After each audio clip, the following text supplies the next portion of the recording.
Hi, Tom here. No, not there. Hi, welcome to Alley Picked. Today we're going to make that. That's a backsplash. See, I got tired of the wall behind my sink always getting dirty, decided to put up this simple backsplash. I'm going to show you how to do this 1-hour DIY project. So on the table should be everything we need for the project. I laid out the tile. This is how it's going to go on the back. So the first thing we're going to want to do is get rid of the old caulk. So take our utility knife,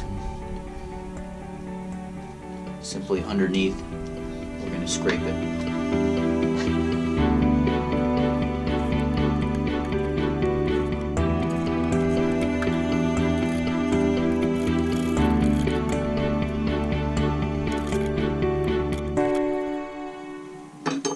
So once you have that scraped, since the wall already has paint on it, what we want to do is we want to rough it up a little bit.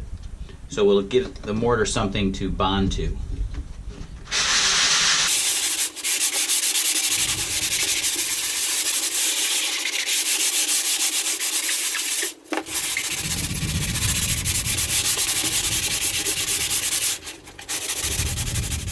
Next, we're going to take a rag. Since we have water at the sink,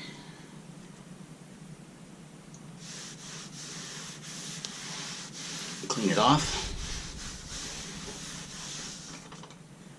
So this is the tile I'll be using. It's 6" by 6". However, there's two different types. This is a regular tile, 6" by 6", and this is what they call a bullnose edge tile. It's also 6 by 6, but the edge has been rounded. So that's going to go on the outer edges. And these regular tiles will be going on the inner. These tiles have a little nub. And what happens is when those two nubs bump together, it leaves a space in between the tile. That's where our grout's going to go. So when we use this wall tile, we don't have to use any special spacers for a tile. But what we still have to do is cut down the tile, because you can see it's too big. So we know that two tiles together are 12 inches. So we'll take a measurement from here to here. 10 7/8. So if these are 12 inches, then we have to cut 1 1/8 inch off of our tile. So with our tile laid out on the table, it's 6 inches, 6, 6, 6, and 6. So 6 times 5 is 30. Our backsplash is going to be 30 inches wide by 10 7/8 tall. So what we want to do with the tile laid out on the table is we're going to put a mark where we're going to cut off the top of each of the tiles. So I bought this tile cutter at Home Depot for about 20 bucks. So if you've never used one of these, the way it works is you simply lay out your tile here, and there's a blade, and you score the tile, and then there's a metal piece here which allows you to snap the tile. There's a ruler here so we can measure how much we want to mark, how much we want to take off of each tile. So in other words, we have our mark here, so what we can do is put this where we want to cut it and then tighten it down so each one will cut off the exact same amount. Now what I did here is I marked on my tile 1 1/8. But when I set this gauge here on the tile cutter for 1 1/8, it was off. It was actually 1 1/4. So you can't really go by the gauge on your tile cutter. Make the mark on the tile first and use that as your guide. Underneath here you can see there's a roller.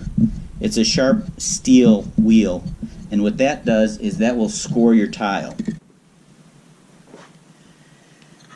Now one thing to make sure when you're cutting the tile, you want to make sure that this edge is butted up against this fence if you want a perfectly straight cut. So we butt it up against it and we push it until it hits our stop on this side. And now that should be exactly 1 1/8. So now this wheel, as you apply pressure, you'll hear it score our tile. So this is the part that snaps the tile. You put that right at the end and then you press down, lift up, and there's our tile cut. So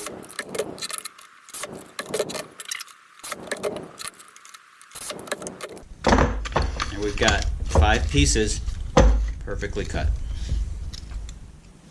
So I laid out my tile again, and just to double check our measurement, we should have 10 7/8, which we do. Might be a good time to take a wet rag and just wipe off our marks. So now we're going to mix the mortar that we use to fix the tiles to the wall. I would highly recommend the use of gloves.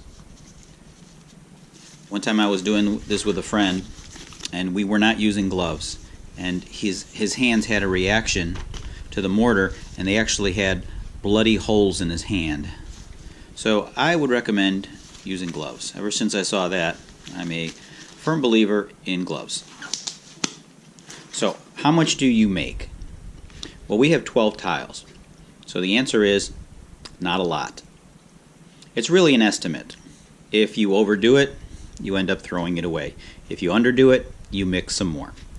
So to do these tiles, I'm just guessing that we're going to need about this much.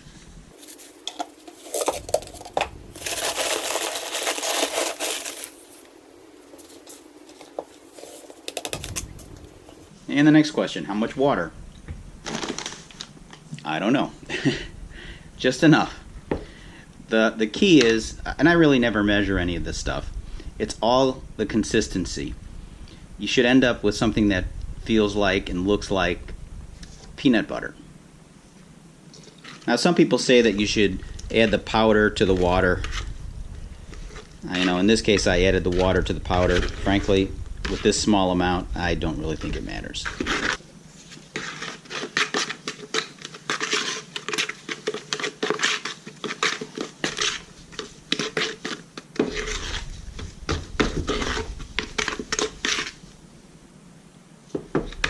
That's about what you want.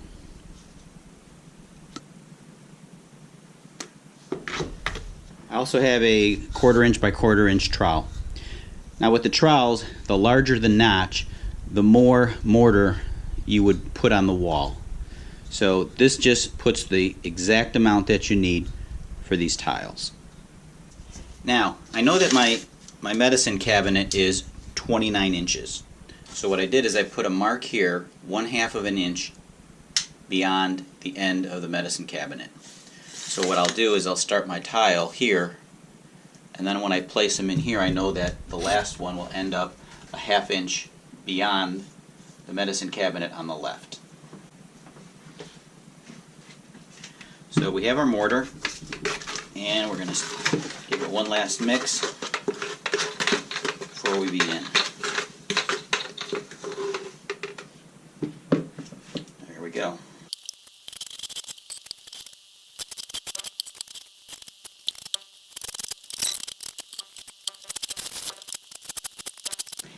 Now you want to keep the lines running the same direction. It doesn't matter so much whether I run them horizontal or vertical.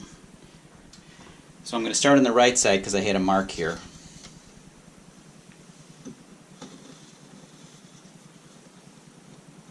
I'm going to first lay them loose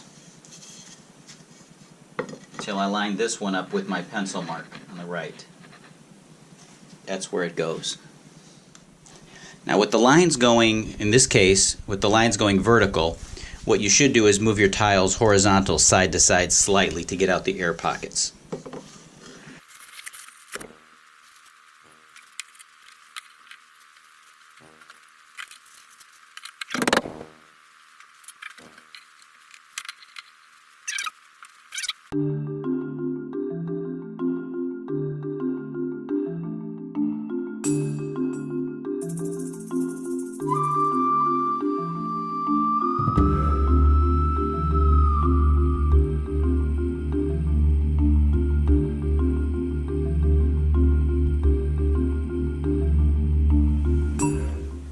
So now with our tile dry, what we're going to do is we're going to put in the grout.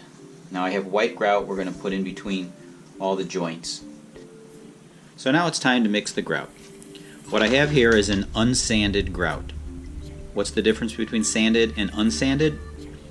Sanded has sand in it. And what it can do is when you apply it onto the tile and you're pressing it in between the joints, you could actually scratch your tile. Also, the unsanded is good for only small joints, like 1/16 to 1/8 of an inch. In our case, we have 1/16, so this will be perfect. Now, when you mix this, you want to get about the same consistency as you did for the mortar.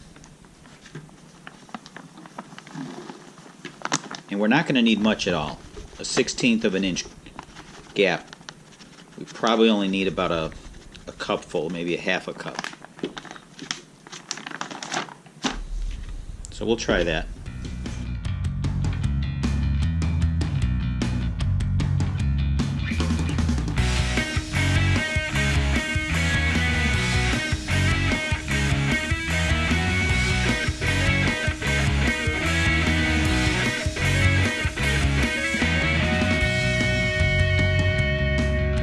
It has to go in a very thin space, so we do want it a little bit on the thin side.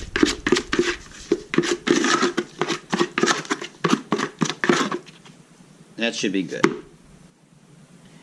So when you're applying the grout, you want to use one of these floats.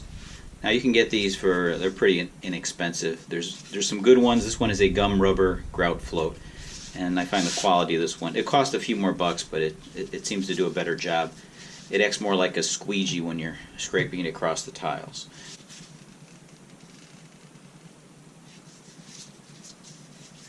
And you're just doing a pressing action. You're pressing it in. And again, you don't have to worry about being neat at this point. Now on the end of the bull nose, you might want to take some with your finger and wipe it in. Also in the bottom, you want to make sure you get it squeezed into there as well. Once you get it all on, you can just do a final wipe.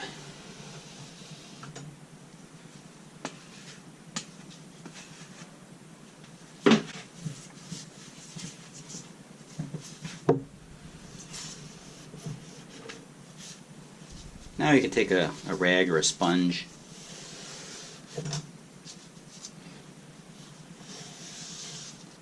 So it looks almost perfect.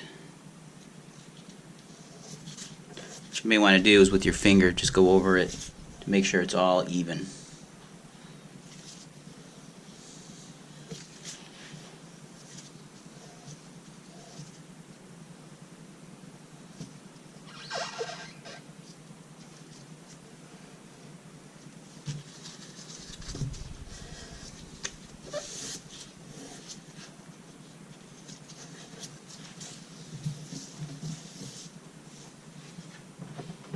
There you have it.